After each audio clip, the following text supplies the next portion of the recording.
首先呢，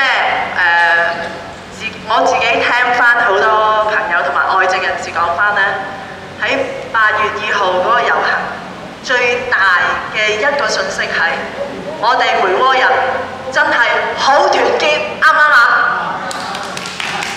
我哋中西每個文化背景，每個由大至小老中青，全部都一樣咁團結。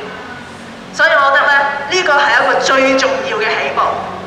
跟住我哋要問翻自己，我哋攞翻呢一間學校翻嚟，我哋有冇能力辦好一間學校？有好多人暗地裏都會諗，我今日出嚟究竟係爭取啲乜嘢？係咪就咁一間校舍？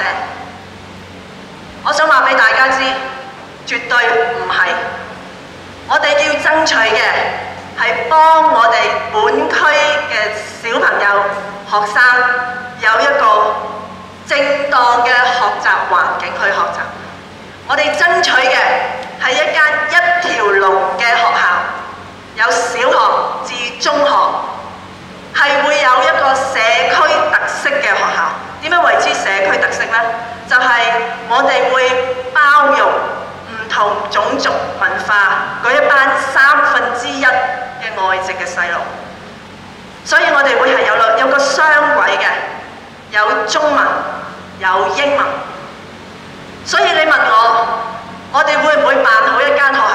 我自己嘅信心係好大，因為喺呢個咁樣唔同嘅種族背景底下，我哋產生出嚟嗰個融和同埋產生出嚟嗰個協調，一定係可以帶我哋走出一個好死板嘅本土教育嗰個框框嘅。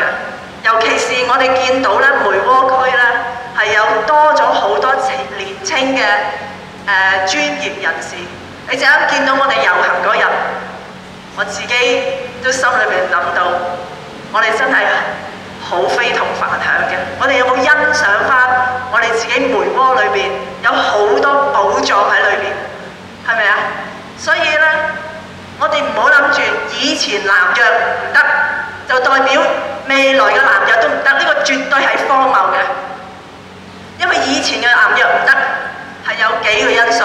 第一係政府嘅教育政策係完全唔照顧我哋講嘅郊區啊，或者係唔係市區嘅一啲地方，所以佢用市區嘅數字41人一班，有3班佢先至俾你開學校。所以大家要清楚呢樣，而家我哋已經唔在度，政府都已經開始明白多啲啦。所以已經唔係41，係71人，喺每一級有71人可以開3班。我哋自己夠唔夠71人呢？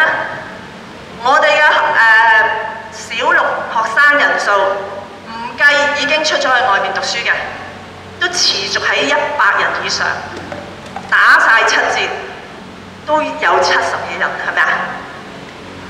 仲有喺我哋嗰個調查報告裏邊，最後一個問題大家可能做過，就係話如果我哋開一間切合我哋當我哋呢一區梅窩大嶼南區嘅教育需要嘅學校，你會唔會有興趣送你嘅子女入呢間學校？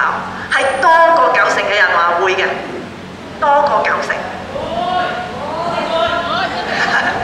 所以人數唔係一個問題。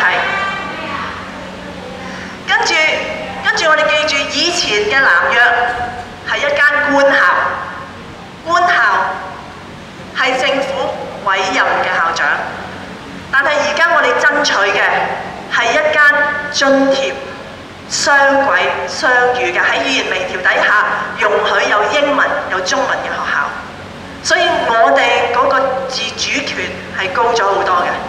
所以喺呢啲咁嘅有利嘅情況底下，尤其是頭先我講政府嗰個語言微調呢，亦都係另外一個令到我哋有更加充沛嘅信心去辦好呢一間學校嘅原因之一。因為以前呢，你係中文就中文，英文就英文，唔準有撈埋一齊嘅。但係而家可以，所以呢啲呢，都係喺現有嘅教育制度底下，令到我哋更加有信心辦好一間學校嘅原因。係啦，所以呢，首先我哋爭取啲乜嘢。跟住有社志願香啊，係咪啊？我哋辦得好，怕唔怕冇人嚟到？所以呢，我諗呢一句已經解釋咗點解今日我哋喺度想積極去籌組一個小組，去為未來